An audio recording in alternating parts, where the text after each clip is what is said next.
streams to filter through this land of ours and fill a sportsman's dreams. Enjoy what nature holds for us, her bounty never ends. Getting back to basics with the practical sportsman. It's always an adventure, no matter where we go. From a favorite hunting spot to the hottest fishing hole. Outdoor life we all can share with family and friends. We'll do it all together with a practical sportsman. We'll do it all together with a practical sportsman.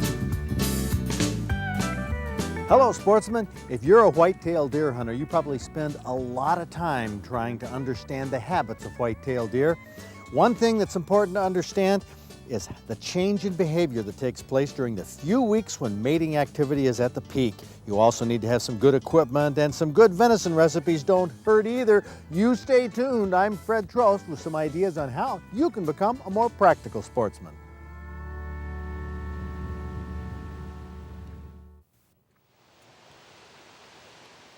Here's the kind of deer that most hunters hope to see on opening day. Now, these deer are the wild variety of whitetails, but they're a part of the private herd of Bob Jones that he keeps in a 65-acre enclosure near Portland.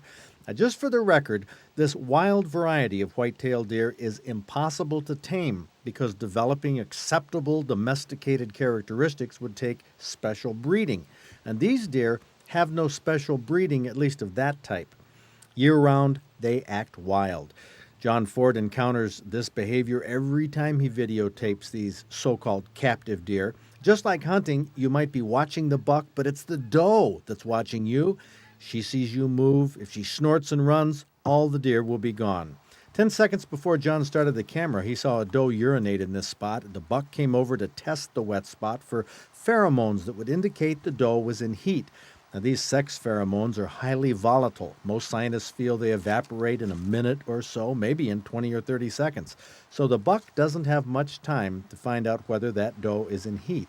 One of these does is either in heat or a few hours from coming into heat because the buck smells pheromones, which is why he's running after him. He's not running after the group. He's winding one of those does in particular. Here's another buck in the woods with its head down on the trail of a doe he senses is in heat. He could be tracking her from the interdigital glands between her toes. That leaves a strong trail, and it's one scent that has not been put in a bottle yet. Now here's the doe that he's following. Another indication she's in heat is the hair on her back and rump. It's all roughed up. She's been mating, something a doe in heat will do many times over and over during the 24 to 36 hours she's in heat. Now, she may mate with several different bucks. Here we have an encounter between two bucks that have been pursuing that doe. No doubt which buck is dominant. It's the one with the biggest rack. Now, that isn't the only reason that buck is dominant. Old bucks, 6, 7 years old or even older, they can have large antlers. But by that age, they're no match for a younger buck in a fight. The most dominant bucks, the ones that do the most breeding, will tend to be 3, 4, or 5 years old. They don't have to be old, they don't have to have large antlers, they just have to be tough, and they chase everything else away. A breeding buck in the rut will have a large swollen neck, and while it uses its nose to smell odors drifting downwind, it uses its eyes and ears to watch and listen in all directions. Don't get sucked into thinking its nose is the most important sensory organ because it only works downwind. Here's a new product John wanted to try last week, Magnum Buck's Log Liquor. It's largely made from molasses. Product editor Matt Radzalowski shows us how to use it. Actually, it's like bear bait. You pour it on a log. Now, honestly, we thought this would be kind of a gimmick. But John Ford saw 5 different bucks scent the log from 20 feet away, walk to it, and lick it. Now, not just lick, but they ate the stuff. I've never seen bucks, especially bigger bucks, pay much attention to bait in November. Eating doesn't seem to be a big part of their priority list, but this molasses log liquor definitely got them interested. A new twist on scent, and here's another new twist that we showed you a month ago. Deer Quest scent sticks, like incense. Now, the apple smells pretty good, The deer urine incense, oh, that stinks to high heaven. I mean, it's as bad a smell as you ever want to be downwind from. Now, at the end of September, we found that does were curious about it, but bucks didn't show much interest. Now, the end of October, bucks seemed to be drawn to the odor. They'd get downwind in the smoke and be captivated. John said one big boy stood and sniffed for 3 minutes. There's no doubt the sight of the smoke got him curious, and they were entranced by that putrid odor. Next week, John is going to burn the scent sticks under a bucket so they can't see the smoke and tape their reaction. New products for deer hunters come out every year, but I'd say 1994 takes the cake for unusual, interesting, and even bizarre products. I know they stop hunters in their tracks in the sporting goods stores. We'll know after this season if they also stop deer in their tracks.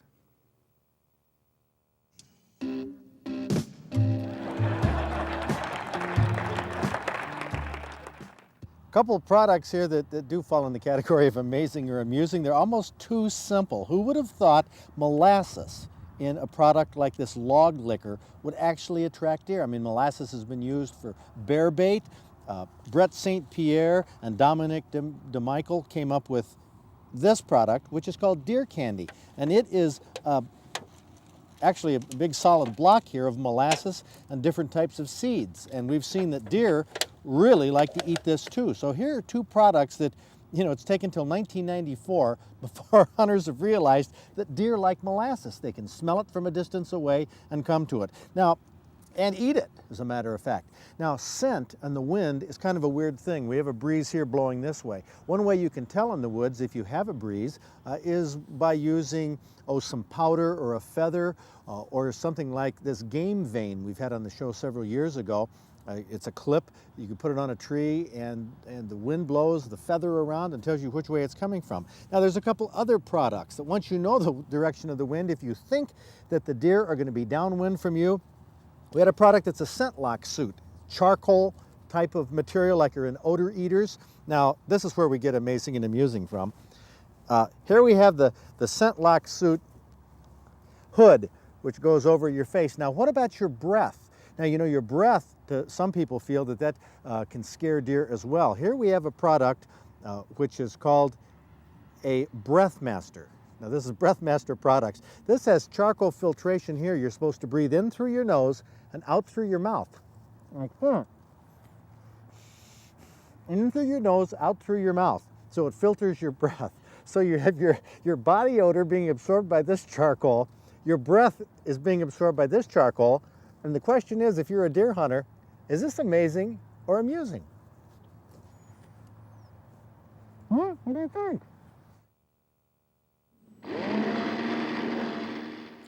Portable hunting blinds came into fashion in the early 1990s. The Portasport is one of the latest ones on the market that Ron Armstrong designed, using what he considered to be the strong points of the blinds that had hit the market earlier.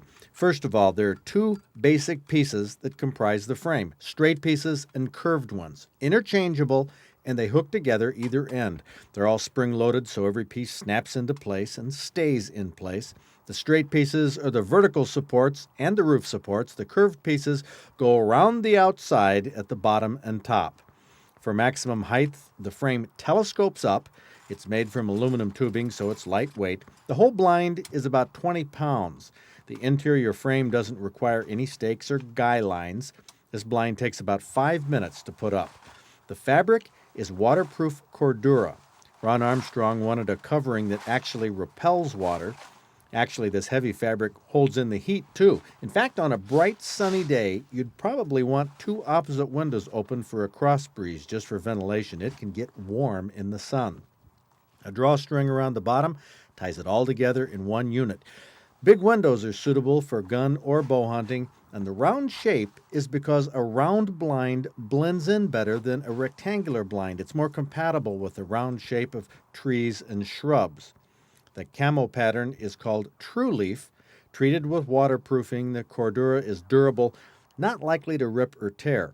And instead of Velcro, the Portasport has tie-up windows so they're quiet to open and close. Double reinforced seams along the bottom of the windows provide a rest for the forearm of a rifle.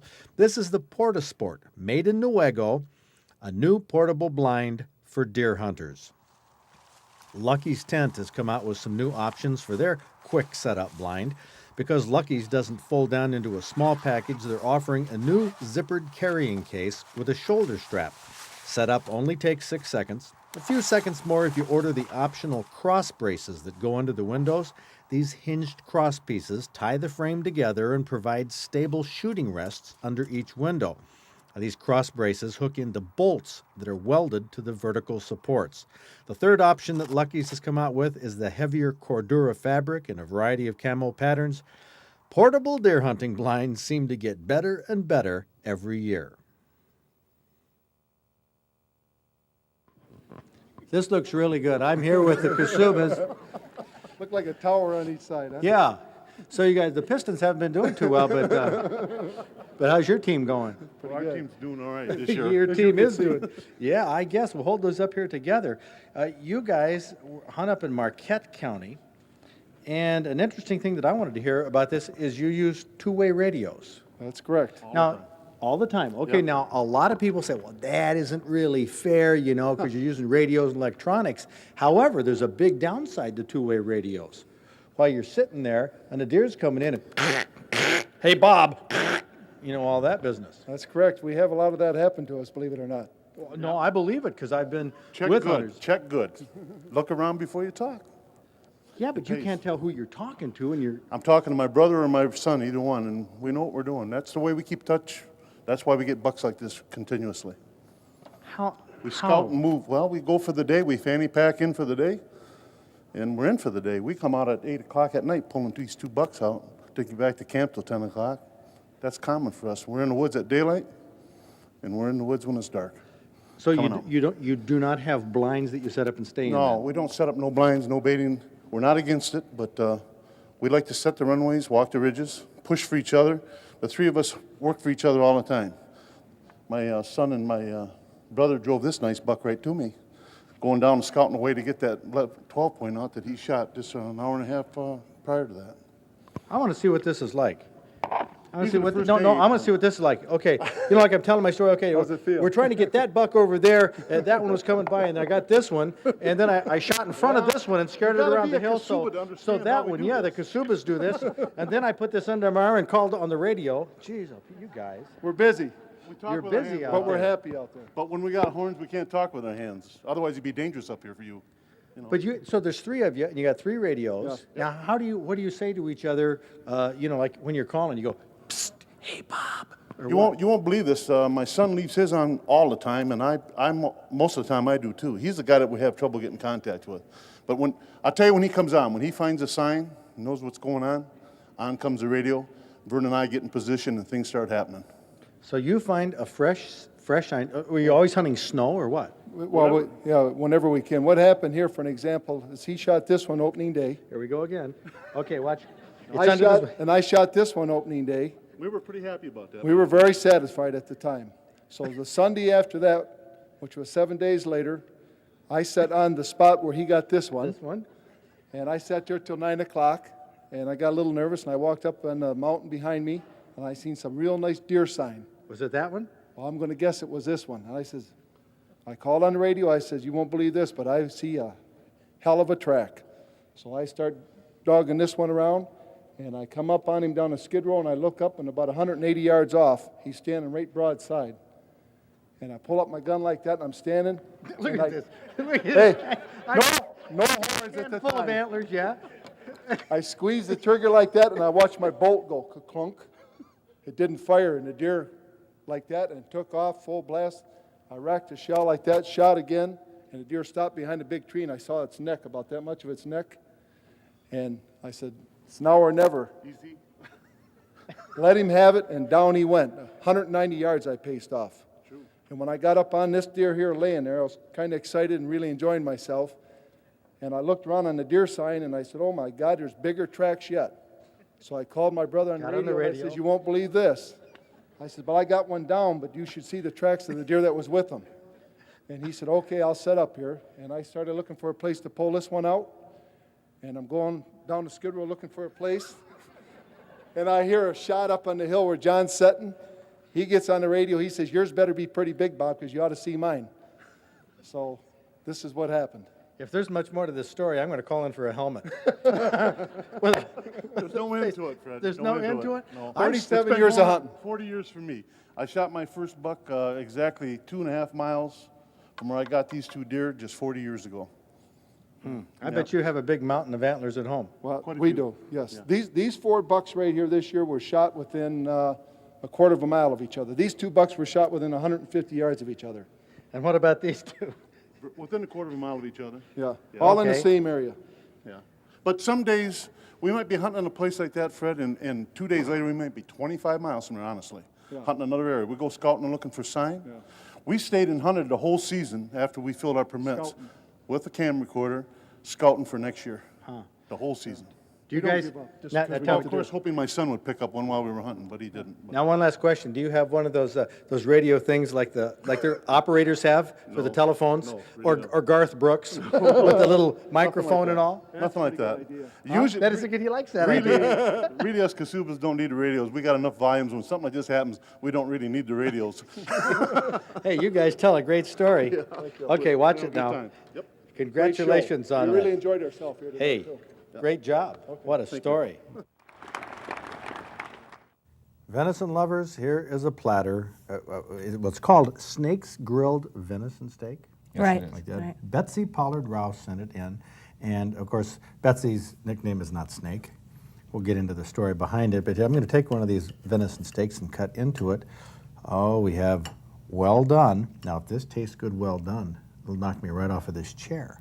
Because normally, of course, it is very tender though. And this was broiled in the oven. Right. Right. We didn't have a That's- grill, so we did it.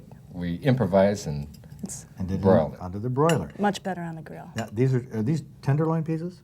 yes. Boy, they sure do look good. I'm going to scoop a few out on my plate. Would you like some? Sure. Sure. Get right into them. I think I'm going to get another little piece here. Oh, the bottom side. The bottom side is called an embarrassment. It was the top side just a minute ago. Thanks, Fred. But no, that was my fault because we got to talking and kind of did a crusty flavor on the bottom. Now, ooh, excellent flavor. Was this marinated? Yes, I actually it's kind of an accidental marinating process that came about a few years ago. We had some friends over, and before they came, we had decided that we were going to experiment with some venison and try to marinate it. So I took meat tenderizer, seasoned meat tenderizer, and put it over top of the steaks, and then basil and parsley and onion flakes, and then wishbone Italian dressing over the top of it all. And then these friends showed up, and I was a little embarrassed because I wasn't sure that it was going to be good. So we waited till the next night. I think that was a secret. It marinated overnight then, and we grilled them. And because it was Ron's idea to do this in the first place with the marinating, we named them Snake's Venison Steaks, and he's the griller. And you know what? This little burn business on the bottom that actually burns some of the spices in that Not bad. tastes good.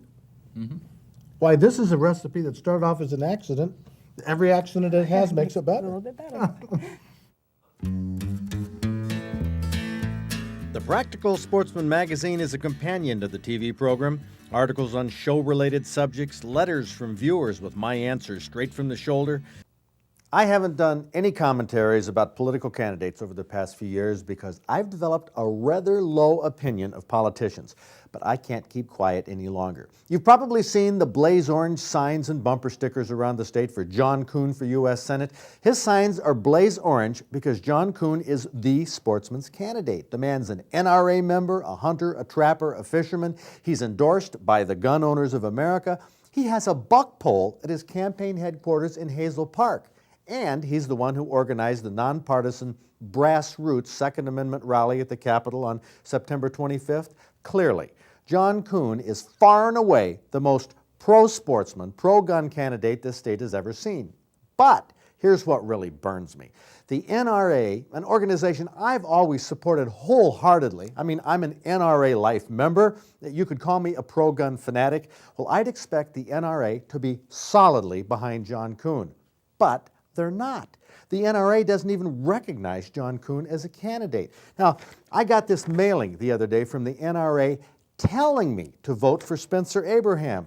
They even sent me a bumper sticker, which they didn't ask me to display. They told me, put the enclosed bumper sticker on your car or truck.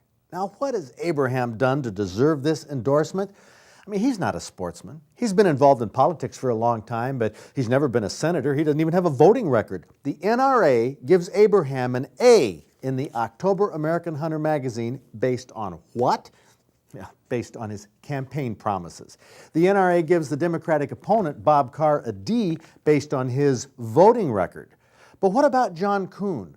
The problem is, John Kuhn is running as a libertarian, not as a Republican or Democrat. Now, libertarians are solid defenders of the Second Amendment. Here's one of their brochures. In the NRA magazine, it even says in fine print that libertarian candidates, as a rule, are pro-gun. But it also says, due to limited space, not all third-party and independent candidates are listed. Well, I checked to see how many of those third-party candidates were listed. None, apparently due to lack of space. The NRA gives us only two choices, Republicans and Democrats. I don't buy it. It's the lack of endorsement by groups like the NRA that give John Kuhn only 4% in the polls. But on November 8th, my vote is going to be to John Kuhn. And the message that goes with my vote is this: I don't like Bob Carr's voting record. I don't believe Spencer Abraham's campaign promises. I resent the gall of the NRA telling me there are only two choices in Michigan, and I want change.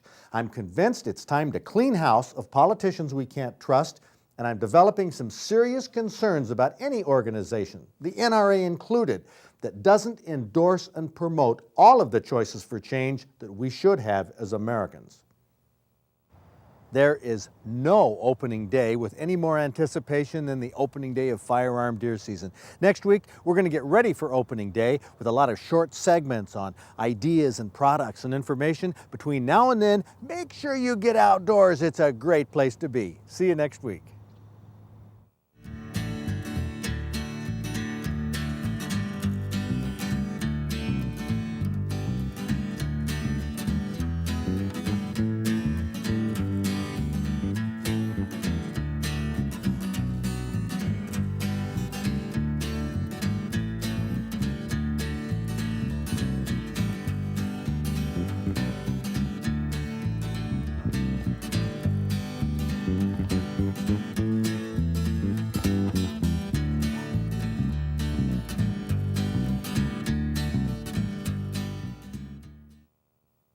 And when I got the permit, I called the Kazubos. I hooked up with those guys there. Are you serious? Yes, I am serious. Did you call them on the phone or use your radio? No, I called them on the phone. Okay. I picked up the phone and called John's uncle, Lou. I called Lou Kazubo, and I had Lou and his other brother, Cham, as my guides. And believe it or not, it went like this, because I called Lou, and I told him, because I shot this buck about the last day before the season, and I called Lou, and I said, Lou, you got to find me a nice bull, because I just shot a 14-point buck. So Lou called Cham, his brother, and Cham called Ed, one of the other brothers. And next thing I know, Ed is on my doorstep, knocking on the door, and said, where is this big buck? And I said, well, here it is in a barn. So I took Ed in a barn and showed him the buck, and Ed went back home and called Lou, and Lou called John. And they got Bob and John on the radio. And, and I believe it. And they said, you won't believe the You won't the buck, believe the this. buck Yeah. that's down there. So that's how it went, and I got kind of tangled up with the Kazubos. You're tangled up with the Kazuba. Yeah. Okay. Humayun Iqbalian, originally from Iran, got a trophy buck, a trophy elk, and even jabbed a TV host in the right temple. Yeah, let's get this elk rack up here so we can get a shot of this thing. Ouch. Did I get you right? Did you get me right? You just about got me with a double, man. That's a good one. Yeah, you've been hanging around the Kazubas too long. Yes.